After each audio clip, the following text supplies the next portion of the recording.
नाज़रीन हेडलाइन सां ॾिठियूं ब्रेकिंग न्यूज़ आया सां शेयर कयूं पिया। सुप्रीम कोर्ट कराची रजिस्ट्री दुआ ज़हरा केस खे ख़ारिज करे छॾियो आहे। अदालत वारसनि खे मुनासिब फोरम सां राब्तो करण जी हिदायत कई आहे। हिरासत ऐं अगवा करण जो केस नथो ठही सघे।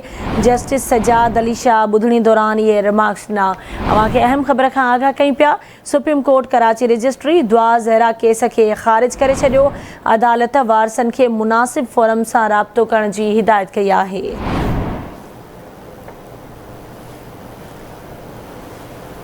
एक भेरो ॿीहर अव्हांखे आगाह कयूं पिया। सुप्रीम कोर्ट कराची रजिस्ट्री दुआ ज़हरा केस खे ख़ारिज करे छॾियो आहे। अदालत वारसनि खे मुनासिब फोरम सां राब्तो करण जी हिदायत कई आहे।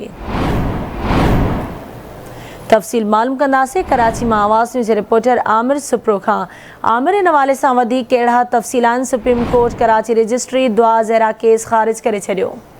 हाँ जी बिल्कुल, दुआ ज़हरा जो पीउ जेको मेहदी काज़मी हुयो उन पिण इहा दरख़्वास्त आई सुप्रीम कोर्ट में, जेको सुबुह बि उनजी ॿुधणी थी ऐं हिन महिल जेको आहे सुप्रीम कोर्ट पारां जेको आहे सो इहो जेको केस थियो उनजी दरख़्वास्त जेकी आहे ख़ारिज कई वई आहे।